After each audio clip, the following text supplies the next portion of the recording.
Alright, welcome back everybody. It is time for game number 2 here in this ZBZ matchup in the round of 8. It is going to be on eOnzErG. And, eOnzErG should get a point here. Hey, there we go. So, eOnzErG, of course, leading the series 1-0 over trutaCz, but it is nowhere near over yet. Of course, anything can happen in a ZBZ.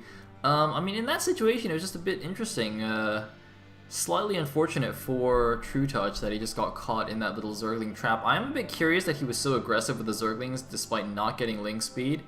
I think it's somewhat rare to see a 9-pull opening go lair first and not speed. Not unheard of, but seems to be a bit weird to me.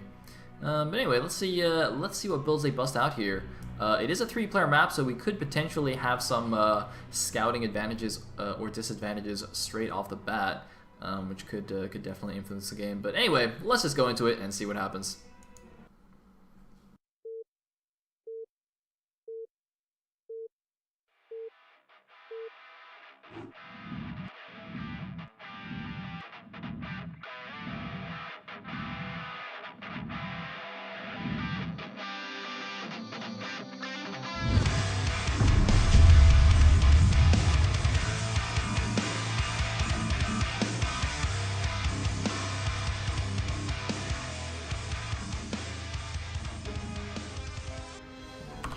Alright, here we go into game number 2 at the bottom right. As the orange Zerg, we have IFU eOnzErG at the 12 o'clock position. As the yellow Zerg, we have trutaCz on eOnzErG.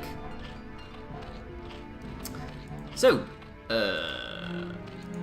yeah, looks like, both Overlords actually going towards the left side position, so we won't actually have any scouting advantages or disadvantages. Or rather, they'll both be disadvantaged in that they'll both be in the dark. And that's interesting. So that means that, let's see, so this is going towards the natural. So trutaCz is the one scouting, quote-unquote, normally towards the natural. eOnzErG is scouting away from the normal scouting position, which means he's doing a 12 hatch? Am I remembering this correctly? Man, Bakri totally told me what this means at one point. I'm pretty sure this means 12 hatch. And let's see what trutaCz is going to do. I think trutaCz, though, not doing that same scouting pattern means he's going to do an overpull or a 12-pull, I guess, which is going to put him at a disadvantage, I think. Man, that was a lot of build order analysis for a ZBZ. I could just be completely wrong here. God, I hope I'm not. I hope I'm at least like half right. All right, come on. All right, please 12-pull. Maybe he's gonna 12. Oh, yes, good. All right, I'm half right. Ah, shit, I'm only half right. Well, you know what? I'll take it. Okay, so I called that 12-pull correctly and did not call this 12-pull correctly. Wow. Okay, so both players going for mirror builds once again. I don't know why they've scouted in different directions basically with their Overlord. I mean, I know they've scouted towards the same location, but given that it's rotational symmetry on this map, it's technically different directions. Yeah, very interesting. So in the meantime, we are going to have expansions, of course. 12-pull expand, a very standard safe opening in ZBZ. It's safe against the overpull or the 9-pull, and against the 12 hatch, you know, your eco is slightly weaker, but you do get faster tech, so it's still playable for sure. Yeah, I mean it's the build that Ret used in his courage run, so that's pretty awesome. Anyway, looks like the second Overlords aren't even going to quite see each other here in the middle of the map. So both players still completely in the dark about each other's builds. I guess the only thing they know is that the initial Overlords have met here at the bottom left. I'm not sure what exactly that will tell them, because I made some guesses about what that means for the build, and I was sort of wrong, so yeah, it just goes to show. I'm sure they have a better idea than I do. It looks like we have the Lings actually just going to chill here. So one Ling from trutaCz going out to see where his opponent is. No Lings, in fact, going out from eOnzErG. He's just keeping all of them at home. He's not going to send anything out to check out his opponent. I guess since his Overlord didn't see any Lings incoming or anything like that, he's not overly worried. It looks like, ooh, going to catch the one Zergling for free from trutaCz. So straight away getting a small advantage there. In the meantime, it looks like both players went speed and then lair. And we actually have one guy pulled off gas from both players, in fact. Huh. Alright. I knew you do that for 9 pool. I didn't know you do that for 12 pool expand as well. Interesting. Interesting. Also, looks like we had a bit of a extractor trick. Or you can even do it, well, technically you can do it with any Zerg building, but you usually do it with extractors, sometimes evolution chambers if you want. If you've already taken your gases, obviously you can only do it with Evo chambers.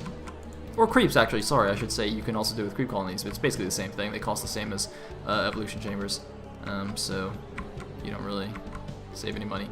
Anyway, it looks like we have a good number of lings actually now coming out from eOnzErG, so he's trying to do a bit of a Spire Tech Zergling attack timing here. He's actually forced a sunken colony out of trutaCz, and can he make something happen? I don't know. trutaCz, you can see, setting up a good defensive arc here, kind of using the hatchery to block on one side and having the sunken colony nice and protected in the middle, so the sunken colony will tank a few hits and also do a good amount of damage. You know, it's interesting. A lot of kind of new Zerg players, you know, like D level Zerg players, will think that you know, you want to just, when the attack comes in, you just want to attack with all your lings and have the sunken behind shooting. You actually do want the sunken colony to take some hits to tank some damage for you, because it's obviously got so much HP, and it also has 1 building armor, and Zerglings obviously don't have any base armor, so it can actually tank a whole bunch of hits, and obviously, even though it's taking damage, its damage output isn't reduced at all. So it's actually better for the sunken to take some of your hits instead of the Zerglings. So it's good to leave like a little gap, so if your opponent does attack into it, some of his lings will be attacking the sunken. Anyway, all that's kind of a moot point now anyway, because eOnzErG didn't actually commit to anything, which I think is smart. Would have been kind of dubious to go in at that point. You know, he's not behind or anything. He doesn't need to do anything crazy.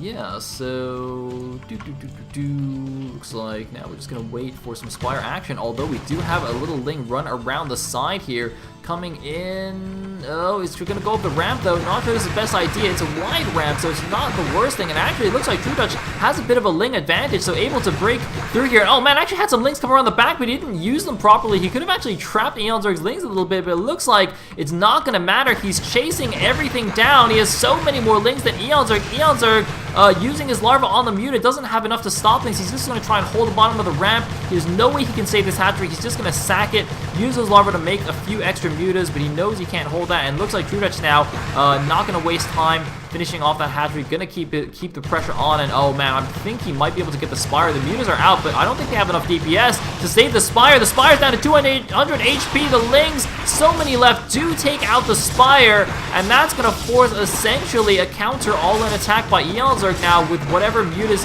he was able to produce before that Spire fell. I think he just has to go all or nothing. Now, what does trutaCz have? trutaCz has actually only made Scourge, so if eOnzErG micros perfectly and micros down all the Scourge, he does still have a shot in this game, but oh no, there are actually some Mutas now coming out for trutaCz. The Scourge were just the first things I saw, so eOnzErG, I think he still has a Muta advantage, but he's gonna have to micro absolutely perfectly against the Scourge, and even if he does, trutaCz still has production capability, so he's still making more. But here we go, the Muta's going in. How good is the micro? He's not even stacking them. Oh my goodness, eOnzErG not even trying to micro. I don't understand that. He did not have them stacked, and GG from eOnzErG. Looks like he might have just given up before even going for that counterattack, maybe hoping that trutaCz was much further behind in the Spire tech than he actually was. I mean, I'm not really sure why he didn't even have them stacked when he went in there. That was quite weird to me. But well, trutaCz takes game number 2 and evens up the series 1-1. So we're gonna go to a quick break and then come back for game number 3 on Andromeda. BRB.